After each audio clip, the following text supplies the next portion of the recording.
سپارہ نهم نمبر رکو سورہ آل عمران اولنہ نمبر رکو دریم سپارہ نهم نمبر رکو سورہ آل عمران اولنہ رکو بسم اللہ الرحمن الرحیم الف لام میم اللہ لا الہ الا ہو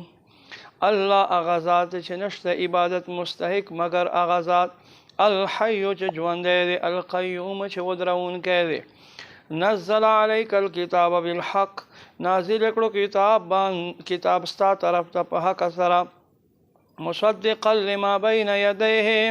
تصدیق کون کے دمخ کے نیو کتابن وانزل التوراۃ والانجیل نازل اکڑو تورات و انجیل من قبل دین مخ کے ہدى للناس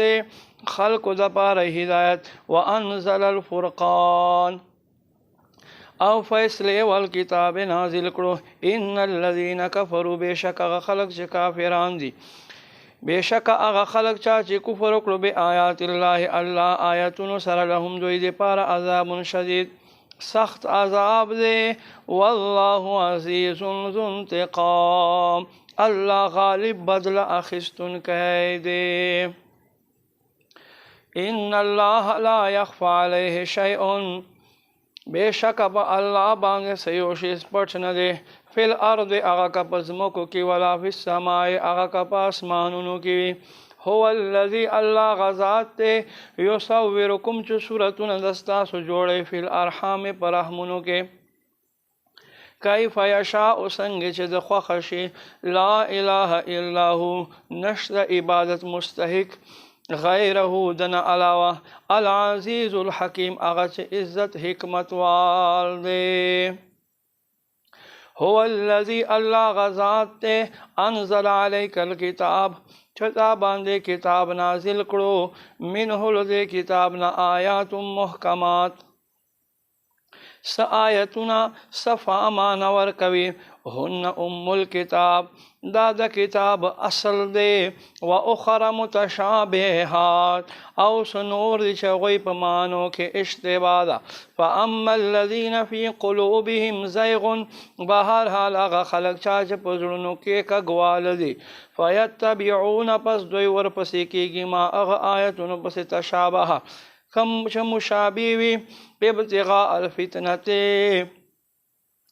گمراہی لٹوی وابتغاء تاویل او ددی تاویل لٹوی وما یعلم تاویلہ او ددی ٹھیک تاویل پہلو باندے نہ پوئے گی الا اللہ مگر اللہ والراسخون فی العلم او اغا خلق پہ پوہے گی چھ علم کے مضبوط بھی یقولون دیوائی آمنا بھی من پدے ایمان دے کل من عند ربنا طول زمون غرب لجانب دے وما یذکر الا اولو الالباب او نصیحت نمانی مگر اکلوان ربنا اے رب زمونگ لا تزغ قلوبنا تزمونگ زلون مکگوی بعد از ہدایتنا رست دے چتا مونگ تا ہدایت وکرلو وحب لنا من لدنک رحمہ رأتاک منتخبل جانب رحمت انکا انت الوہاب بے شکت دیر ورکون کائے ربنا اے رب زمونگا انکا جامع الناس بے شکت را غنڈون کائے دخل کوئی لیوم دا سے ورز لرا